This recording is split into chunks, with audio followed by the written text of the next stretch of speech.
So it keeps you around a little while until it turns into unconditional love. Yes, yes. But I was just keeping it. I was just keeping it a buck because if you think about it, even when you first meet somebody, everything is conditional. It's that's my type. That's a condition. Oh, they make me laugh. That's a condition. So if the type and the laugh is what makes people, what makes a small segment, if that's what they're looking for, fall in love. Well, that's conditional love, and so that's why I was bringing it out that way, saying, for me, in the beginning, it is conditional until I feel safe enough that it turns into unconditional. But in Lotus letters or Mabuki's terms, so to speak, it makes me stay around. Yeah. Right, and it's fine. It builds upon itself, right? Absolutely. As we're getting to know people, there are different things. Let's be very. I think what happens is we have weaponized certain phrases. Yes. And we choose to see it through whatever lens or perspective that our life has conditioned us to see through. So certain times, in certain instances, certain phrases that are said can be looked as, conditional. Oh, let's talk about these conditions. Right. But for me, I didn't see that through a negative. Got it. Because I get it. Let's use church for an example. I'll use church. A lot of times we come because somebody invited us.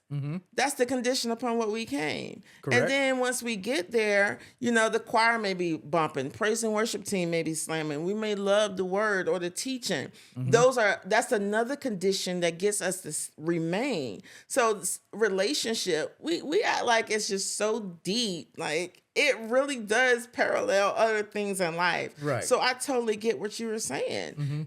Those things or those conditions is what keeps you wanting more. Absolutely. Wanting to develop more, wanting to see what it's about, see if this is going to be worth the journey. Because let's be real, if somebody showed you negative things in the beginning, in the forefront, won't be there for too long. you're going to chuck the deuces. Absolutely. So your love, that will not allow you to become unconditional love. You know what I mean? Right. So I get what you're saying. So you're unconditional, and I was listening to the unconditional side, more so because I was trying to really differentiate when it went from unconditional to in love for you. It was like it was a little bit of gray area, and me knowing you the way I know you, I'm not gonna say. But can you tell the Lotus listeners how unconditional and in love, we haven't got to shared love yet. Right. How does those two differ for you? So I would say, again, we're throwing a few words out right now. So Absolutely. And let me tell you, give him some grace because this is his story. This is who he is. This is his perception, and we can't crucify him, or we shouldn't crucify him for that. all I can do is speak about myself. So Absolutely. Here we go. So conditional love for me would be loving someone. When I go to unconditional love, that would be me falling in love with someone. Okay. So it is the same kind of with me, you. yes. Got it. Because I was hearing that even when you were saying that. I was like, okay, so when does it differ for him? Right. But I get it. Unconditional, in order to be in love, there can't be any other conditions. You don't have any, you have some limits, safe limits for you as far as what you would do. But overall or overarching, that's your word. Yes. Overarching, I'm 10 toes down.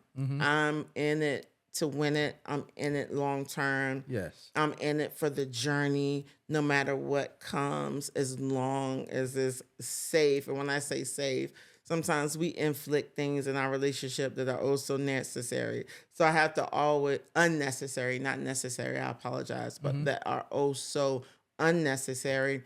And we get to an age or maturity or a level of growth where we say, this is why I bounce. This is my boundary. Right. So I get what you're saying. Because sometimes, and I wanted to say that because you and I know, just in the relationship in general, people have a tendency of being like, oh, I thought you loved me. I thought your love was unconditional for me. Right. Because they want you just to go through the ringer with them. Right. But there's certain times even your unconditional can't outweigh how much you love yourself. I would agree with that. You can't love someone so much that you eventually lose yourself. You shouldn't. Well, That's you you said shouldn't. words. Yeah, you shouldn't. And that's only a euphemism for me. Some other people may adopt that, but also for the same point that you were making, when it's unconditional, in my eyes, even if it's not a good day, even if it is, like you said, something going through the ringer, if both of us know that the ultimate goal is a long-term relationship, then let's weather that storm together. Let's figure it out together, because a lot of the times, and I've heard this statement made before, that if there is a problem, it's not a you or me problem. It's a relationship problem that we're trying to work on together to figure out how to get the relationship to the next level or to the next goal. I heard the together, which mutual, which is a perfect place for shared love. Yes. It takes me back to when I was saying we shouldn't love someone so unconditionally that we forget to love ourselves. When it's a shared love, that person that you are reflecting the energy, it's a reciprocation. Absolutely. And when you reciprocate, it may not always be equal in reciprocation or identical.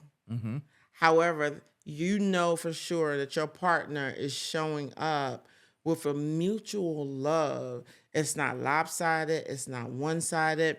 One of the notes that I took down wrote down, I'm country, y'all, not took down, that I wrote down for in love was, in love may be the spark, but it lacks safety, and it also lacks peace when it's one-sided. Okay. When it's one, so you can be in love, and this in the study, it lacks safety and peace when it's one-sided, because the emphasis should always be on shared love. Right. And we know that two people can be in love, but it's no longer in love. It's shared love. Okay. When it's truly mutual. Yes. That study was something fierce. I talked about it. I don't know if I talked about it with you for 2 or 3 days, but I was talking about it for 2 or 3 days because I started thinking about, we're on the Lotus Letters podcast. I started thinking about the times where I did feel I was in love and I compromised so much because I truly was in love, but it was one-sided. And even when I think further, and I have epiphanies all the time, I'm having one now. Here we go. Here we go. You never know, right?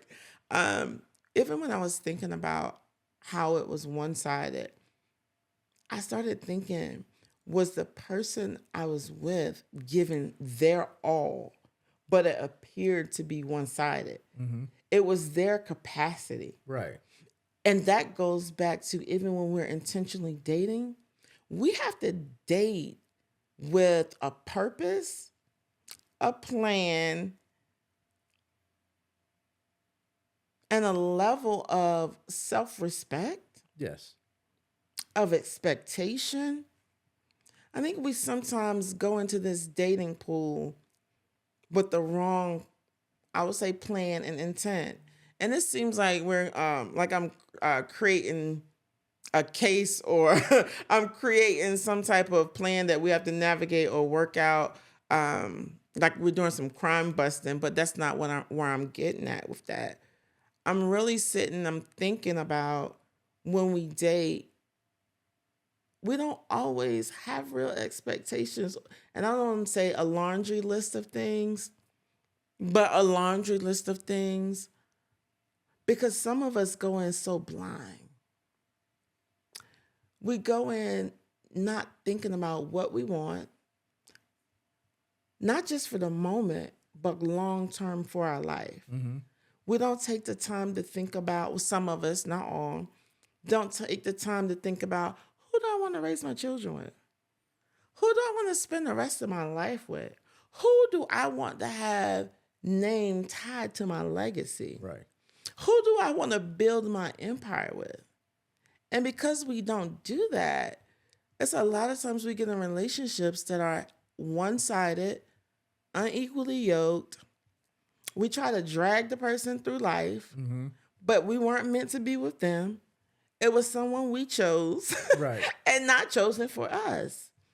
So when I really sat and I thought about love and shared love, how we miss our person because we don't go in with expectation or what we really desire. We don't think beyond the moment or the day.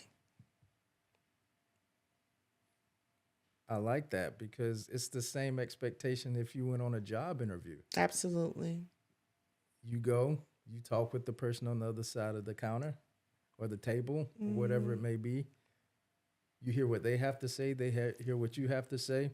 There's some expectations that come out of that initial meeting. And not saying that dating should be an interview, but there should be some points It should be an interview that are touched.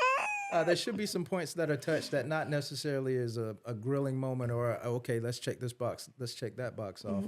But through the journey that is started, does the conversation ever go from me and you to us? And if that part does start to happen, then you know you found a very genuine person, because at that point, the both of you are thinking about the relationship, and it's a mutual love, like you said, a shared love that starts to happen.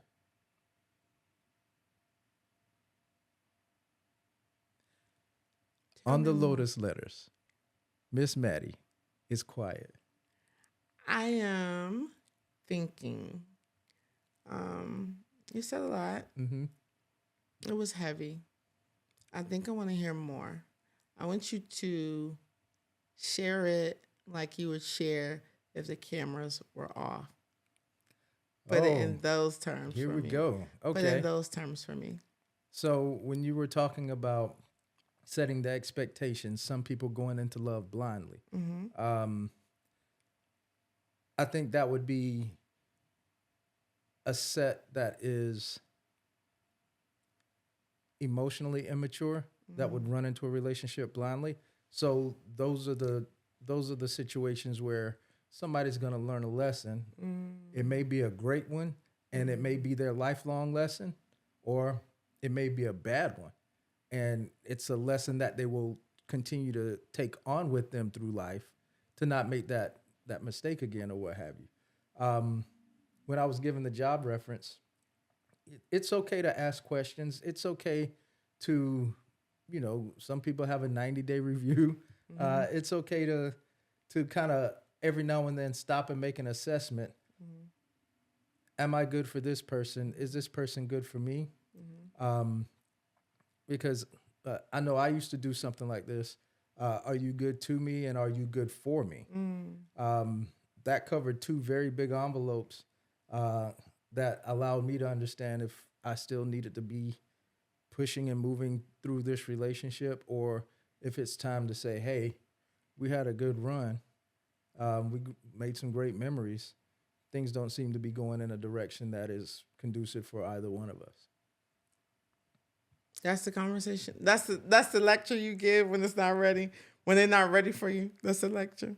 No. You saw how I tried to catch him out there. She tried it. You tried it. I hear what you're saying, Daryl. Yeah. I honestly do. I always got to be making a joke, You get me my second time on camera now. You really get me. I think that a lot of times we aren't taught how to date. Correct. Because, and I know the show isn't about dating today, but all of this it does go together, right? Because in order to, if you're looking for that life partner, right, that person that's going to really do life on this side with you, that's going to help you build, I believe that it will take dating. It's going to take love. It's going to take understanding. It's going to take communication. All the things that we're going to talk about on the show.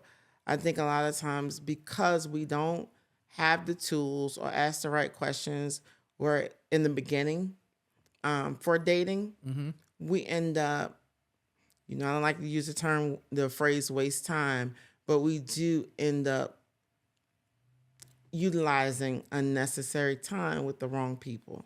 We learn lessons that are valuable. Right. That goes without saying. However, the idea is if we could give people or share with people the tools up front on how to date, if it truly is intentional in regards to a goal for a life partner, those are the tools that I want to share with people. Got it. The other tools or the red flags I want to warn people about. Right. But the tools that help people be able to decide early on, is this working for the both of us? Because a lot of times we'll stay and we know it's not working, but we call ourselves giving the other person time to get it right, or hoping that in time it does get right, or we just become so content in a bad relationship that we decide, we're just gonna keep going. Right. It's like it's laziness where we'd rather stay in what's comfortable than to uproot and try something else. Right. So with the tools, with all of that said, the idea is to give people tools to really have in their mind who they are first. Because we talked about that last week, self-awareness. You do the work, because it's not always the case where the other person is the problem or the challenge. Correct. It's you sometimes. You got to look in the mirror. It's that stuff that you've picked up along the way, or the things that you failed to grow and evolve or to learn from. Or had a bad blueprint in the beginning that you were viewing. That part. Or you say things like, well, I'll find somebody who loves me. They ain't going to make me change. Why wouldn't you want to change bad behavior or modify your behavior? Right.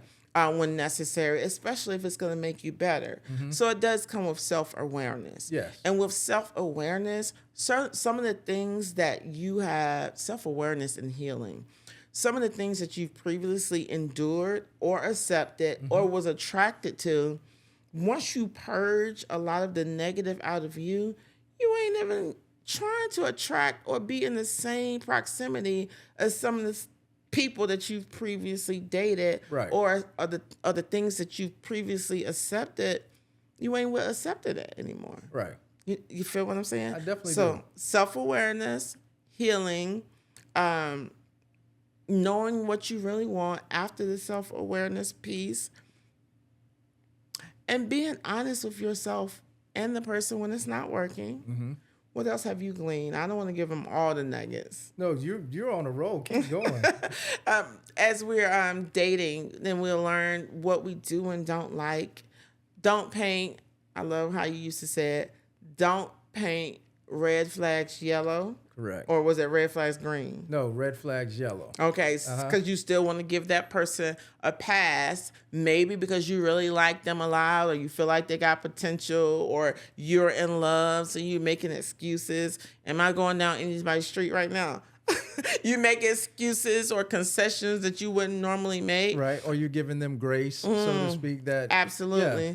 Or which that's okay sometimes. It's, again, not so much that you end up losing yourself in the end of it. Absolutely. Or, it may be a physical thing. You may think the person is really attractive, or, some trade-offs may be, oh, this is really great sex and you really got it going on for yourself, so that's all that you really need. Are you going to be okay with that in 25 or 30 years? Sex sometimes wears out, Right. Or there are pockets in your relationship where it may be high energy for one and the other one be like, yo, I'm just tired right now. Will your relationship be able to survive that? These are real things that we need to really start to think about. Or you may be the woman or the man that's making more money, and then your spouse doesn't make as much. Will that be a constant contention between the two of you? Or will the two of you be able to work together and not care because it's all money in the household? Right. Have y'all discussed that? Those are they're coming off the dome as I'm continually thinking about this. Or, one of you may be Muslim, the other one of you grew up Christian. Am I going to give the Muslim a chance, or am I going to give the Christian a chance? Where are we going to worship at? How are we going to raise our children? Will this become a problem later on? These are all things that we have to consider. And I'm not saying suck the fun out of dating, Right. but be real, right? Because we still can have fun and date. You know, we're not going to. I see TV shows and the movies sometimes when the woman comes home or the man comes home with his pen and paper and be like, nope, not that. Not that. And then your name goes from John to do not answer. Right. Excuse me if your name's John, to do not answer in the phone. I'm not saying that we have to get to that place or that point. All I'm saying is there has to be a purpose if you are considering dating with intent for a life partner. Just bringing awareness. This is all this is, bringing awareness and having that moment of pause just to think through and not walk through it, as we discussed earlier, blindly. And I'm not minimizing love. I know Daryl said that I use love a lot in my letter. I did. It was a beautiful letter. Thank you. Because love, just think about it. And y'all all know that my foundation is Christianity. The Bible says God is love. Love is powerful in and of itself. With God being love and you having love. But then when love is mutually shared, how intense, how much growth and healing and expansion that the two people that are sharing a love, how much further they can go in life, how much they can accomplish, all that they can possess, the legacy that they can live, the example that they can set, not just out in the world, but right there in their home. And as we navigate, when people get into a relationship, whether it's married, if they want to call themselves life partners or if they want to cohabit, we're not judging here. But if it's healthy and it's whole and they're sharing it, and then they have children or nieces and nephews or younger siblings, older adults, they might be out in the community with this shared love. But they're setting an example, and people are looking.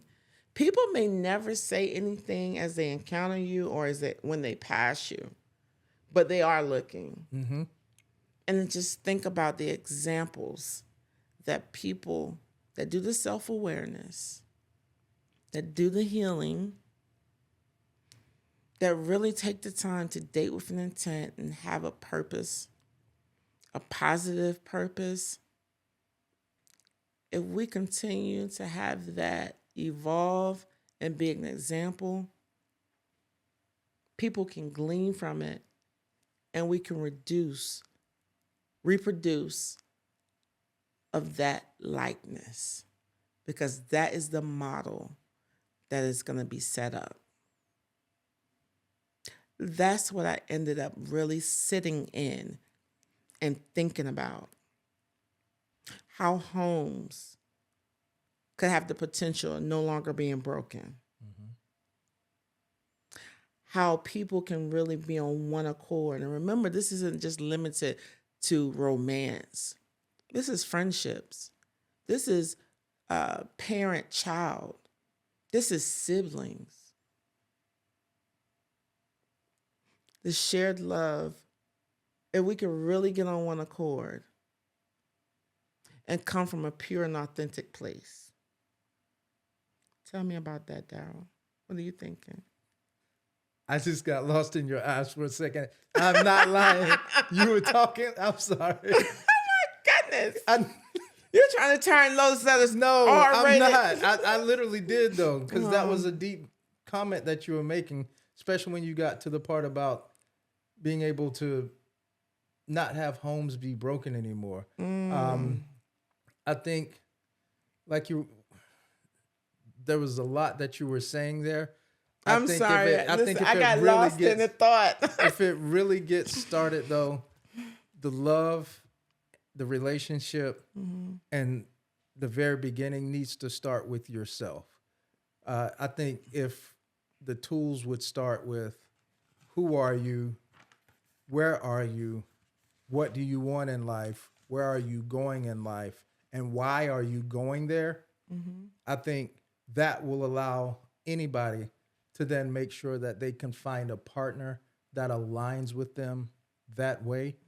Whether those answers are coming from a place of mentally, emotionally, physically, geographically, or financially, that can allow somebody to find the right partner that can be a lifelong partner for them, that could then build a family, that could then build a business, that could build an empire, anything that the two of them set out to do, because they are properly aligned to do that. I also want to clarify, that's great. I want to clarify that I'm not saying that all it takes is love.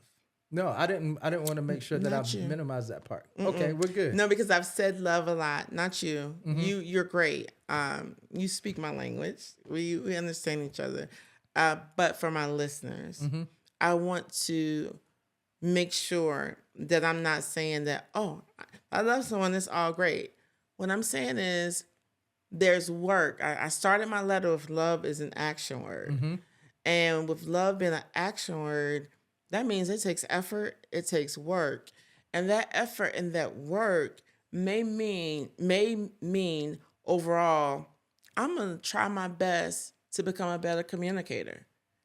You may have not been the one that was a great communicator in previous relationships. And if your partner is saying, oh, I'm not getting what you're saying, or I don't understand what you're saying, then we work on communication. Both of us tend to fire. Right. I work on, and I'm using I because, not talking about this is Daryl and I, but just in general. I may say, hey, I don't really understand what you're saying most of the time. It's my now duty to either learn their communication style or speak up, not have an attitude, but speak up and say, hey, can you try changing the way that you communicate? Can you say it in this manner? Because I understand it like this. And then the other partner may say, I'll do my best to try to communicate in that way.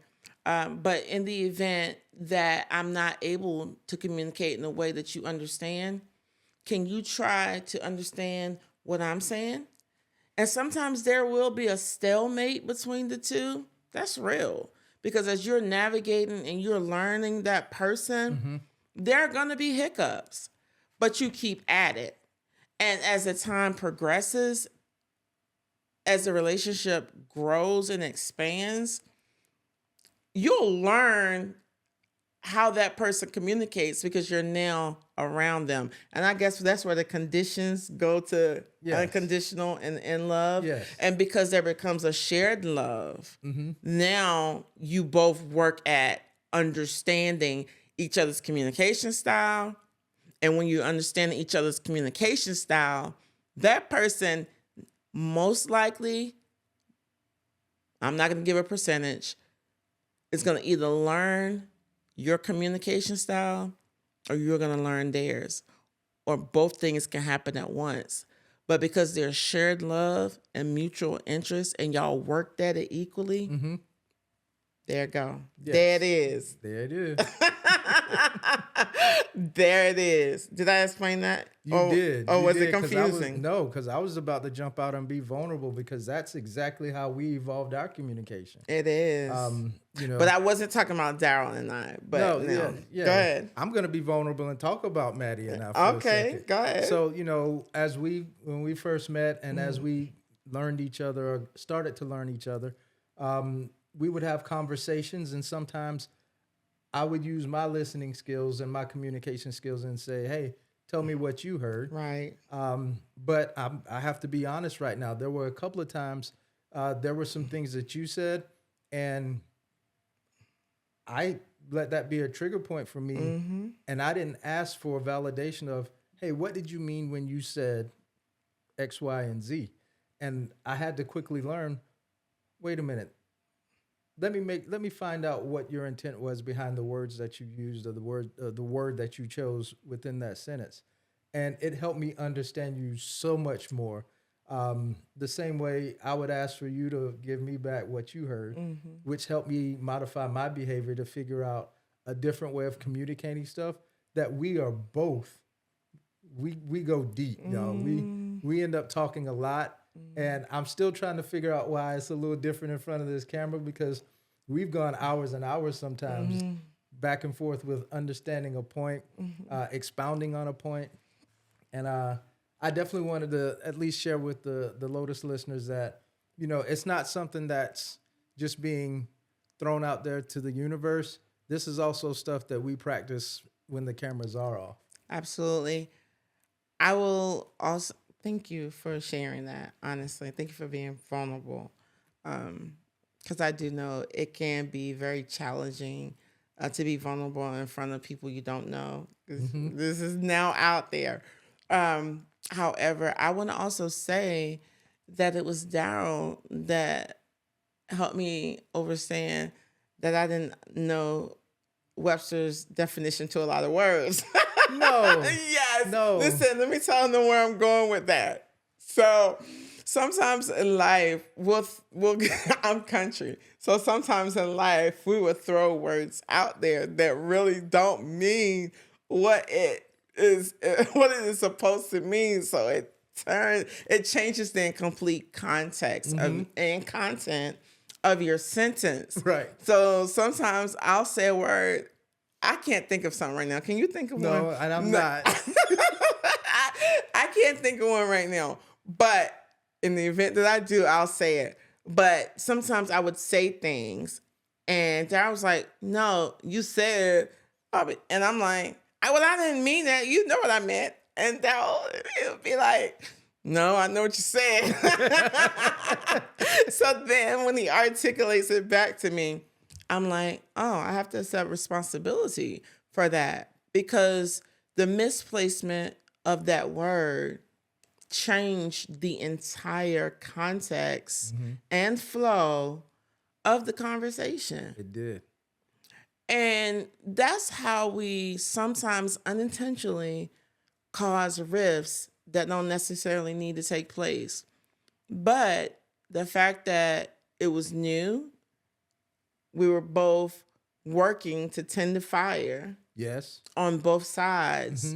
Some days he had to do a lot of fanning, and some days I got to do a lot of fanning. But the thing about it is, it was shared. Even if it required heavy lifting, the love was important enough. We both worked on making it a safe space for us to operate in. Right. That was our bottom line. No holds barred.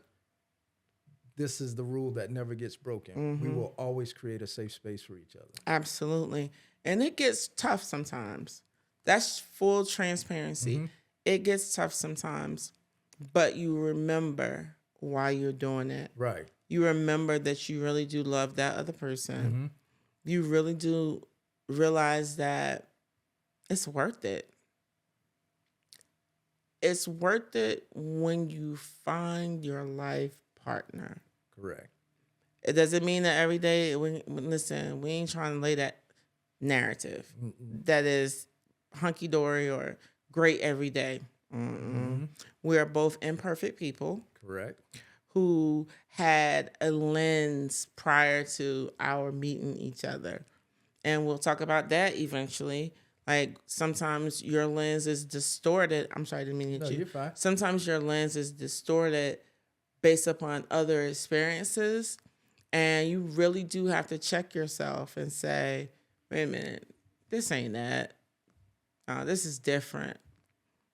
But truthfully, it becomes a part of your, I don't want to say DNA, but it becomes a part of your toolbox. And that's why you have to do the work. Yes. You have to do the work with the toolbox. You want to say something? I was rolling with you. You're good. You have to do the work because some of the tools in your toolbox you don't need anymore. Hence my letter on last episode. You can take those to the pawn shop.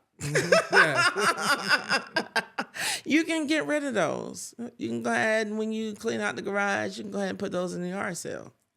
You don't need some of those anymore. Correct. And when it's shared love, you find out that. Mm-hmm. You find that out quickly. Some tools you'll find out about a little sooner than others because it's a process. It is. It is definitely a process. I think that is a great way to end today's I show. agree. This was fun. It was. I love, as you can tell. Mm-hmm.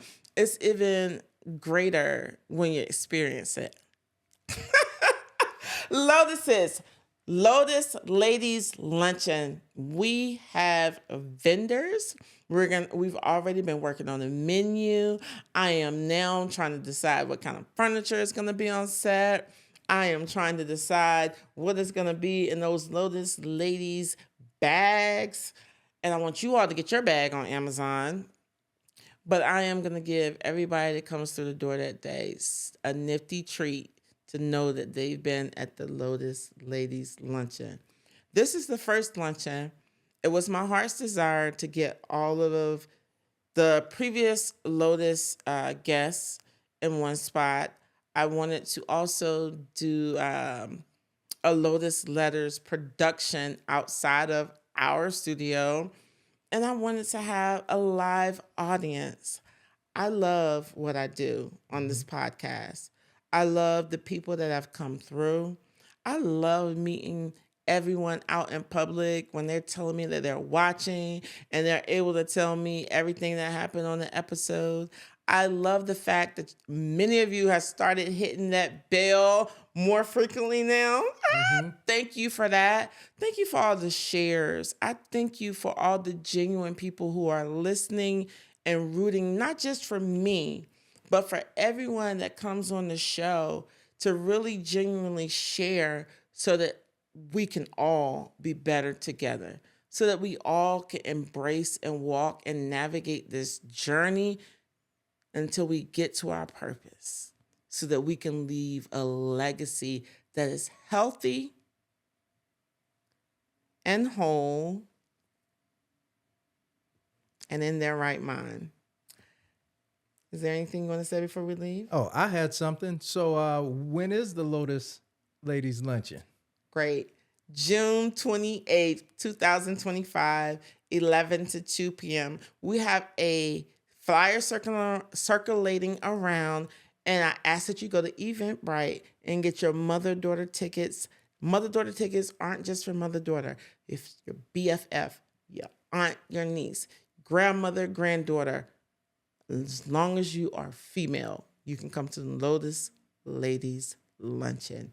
Have an amazing day. I love you.